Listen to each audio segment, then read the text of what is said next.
GWS, the latest club on our AFL draft club by club analysis. They always look at doing things a little bit differently, and this year they have some academy talent, but they'll also look to the open draft to fill some list needs. Tune into the episode to find out exactly what they are and who they could be targeting. GWS, like we have when speaking about Gold Coast, they kind of also have a different draft strategy, or are forced to have a different draft strategy. We heard Jason McCartney a couple of years ago around the selection of Aaron Cadman about, he probably wouldn't have been taken number one by a lot of other clubs, but because of the type of player he is, where he comes from, how he's a better fit for the club and how they needed to make sure they got him in over other top rated prospects in that draft class. So they, it's often a Vic Country kids, club, those interstate options that aren't tied to the go home factor as much, because it's not this big city option for them, and they might not miss it as much. So there's certainly a different view for GWS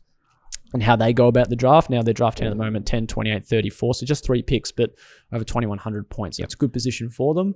They've got some academy consideration this year, but that first round pick again will be quite an interesting one for them after they had 2 or 3 last year and came away with a nice draft haul. Yeah, they did. And like you said, I think the fact that they do look for Vic Country players, because they've had so many players leave over the journey, part of that is because they got such a bevy of talent early in their existence. It means that they're getting players with high ceilings.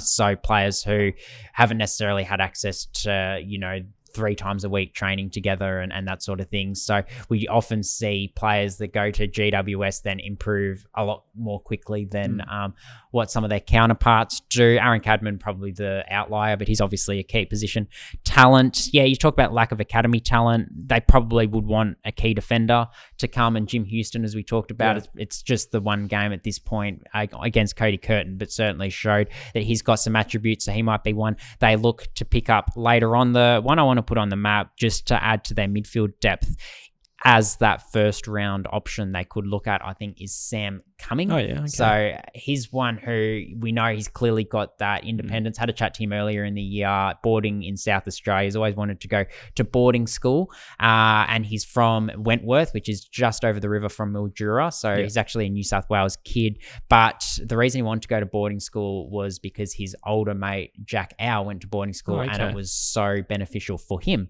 And those two being so tight, obviously Jack Au is vying for a debut at GWS at the moment. That might be a nice little symmetrical reason for them to want to get Sam Cumming. Obviously, those two mates being reunited, but regardless, Sam Cumming is someone that is pushing his case to be a really good prospect and would fit their needs well as that sort of powerful midfielder forward option. I love that call. That's really good, because they bring in Jake Stringer this year. He's not a long-term option for them. It's a win now window, and Cumming can certainly play that forward midfield hybrid option. I had key defenders as a big list need for them. They've probably got the best key defensive partnership in Sam Taylor and Jack Buckley. But what's below that if they lose Leclerc? Bell, and then they've got, you look at outside of that, like Max Krasuski's future's a bit up in the air, as is Wade Dirksen. So they probably need to be addressing that a little bit this year. Obviously, they'll go through the trade and free agency period first. But if Houston can keep building that form, that he could be an answer for them for the long term.